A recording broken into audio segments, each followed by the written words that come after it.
Michigan is America's high five. But it's also like the home of Motown. It's a place that has more freshwater coastline than anywhere else in the country. I mean, you look at from Cadillacs to Corvettes. I mean, where else would you want to go? I'd want to be in Michigan. I think about those in Michigan as looking out not just for people who live in Michigan and solutions for Michigan, but looking out for solutions that will be applicable abroad. There's something in Michigan that everyone can find a value in.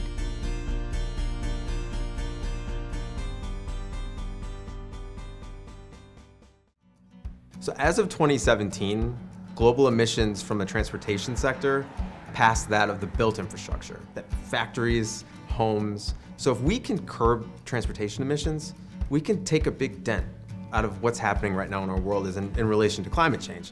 And where else to do that but Detroit? I am Trevor Paul, and I'm the Chief Mobility Officer for the state of Michigan. So the role of a Chief Mobility Officer is a first in America, bringing together government and industry in a way that can roll out new technologies as quickly as possible to make communities greener, safer, more productive, and be able to uphold a person's dignity a bit more than we did yesterday. Just by 2030, we're expected to see a $3.3 trillion mobility industry. It's important that the state have a centralized approach or a body, a brain center, to think about that every single day. And that's what the Michigan Economic Development Corporation does. There really are no borders to environmental impact. Environmental impact doesn't stop at the Indiana border, it doesn't stop at California, it infiltrates all of us, so we need to be very conscious of that.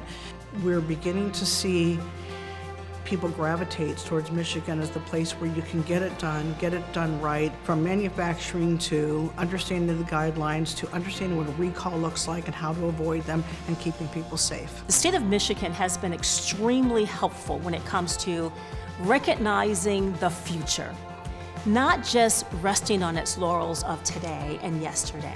We do that because of the extreme research and development mindset of the people that are living in Michigan, the people that are working in Michigan, and the industry leaders that come together on a regular basis to figure out what do we need to do differently, where do we want to go, and they do it in an open mind.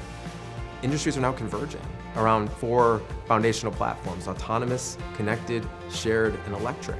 And the thing is, we've been focused on those platforms for years in automotive, and now we can leverage that competitive advantage to drive other industries forward. This is the epicenter of manufacturing. We have an exclusive relationship to be the one and only advanced manufacturing center partnered with the World Economic Forum in the US. Michigan has a few things going for it. We have 96 of the top 100 automotive suppliers. 1 in every 5 jobs in Michigan is tied to the mobility industry. It's a part of our economy that actually brought a lot of the people that live here now here in the first place. There's a place for young people to explore. There's a place for mid-career to raise their families. There's a place for seniors to live and explore. The state itself is set up to, of course, welcome and help that talent grow themselves.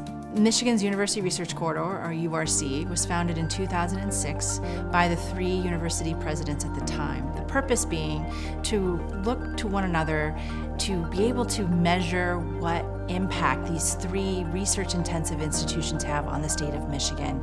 We found that collectively our 3 universities prepared close to 15,000 graduates with degrees in high demand by the mobility industry. We were producing significantly more degrees in those fields than places like Silicon Valley, Southern California, Texas, Pittsburgh, Boston, and Research Triangle Park in North Carolina. So public-private partnerships, people talk a lot about these. This is sort of the gold standard if you want to get something done. No one can do it on their own. So you want to make sure that you're getting public institutions involved as well as members of industry. We have a number of partnerships in the mobility space, and it really does do a lot of work to foster the direction of our research portfolios when we work with companies that help us understand what sorts of innovations they're looking for.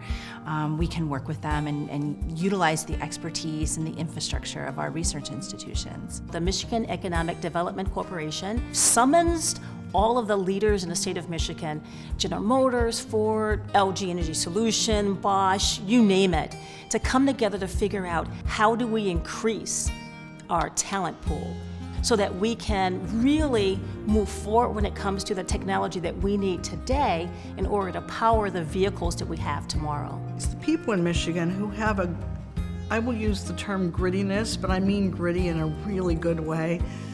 There's a resilience and a desire to be problem solvers, not for recognition, not out of arrogance, but really out of a belief that we have the ability to do something better and helpful to others. Michigan has been a testbed for the future of transportation for more than a century. We're the home of the three-color traffic signal, the first paved road. And now as vehicles are changing in ways that they haven't in 100 years, so is the environment around the vehicle. So Detroit has been the focal point when it comes to automotive transportation for decades. It's a nucleus for workers. Workers when it comes to those who have experience in automotive technology, those who have experience in continuing to evolve the technology from internal combustion engines to battery electric vehicles, to hydrogen vehicles, to whatever the next will be. We're living through a tumultuous time. In tumultuous times, you tend to lean on the most experienced people, teams. Michigan's also a place where you can take a really hard problem like a world war and create the entire manufacturing system and ensure that democracy continues. That's the weighty heritage that these people carry with them. And as we head into new 21st century challenges, there's another opportunity for this generation of Michiganders to step up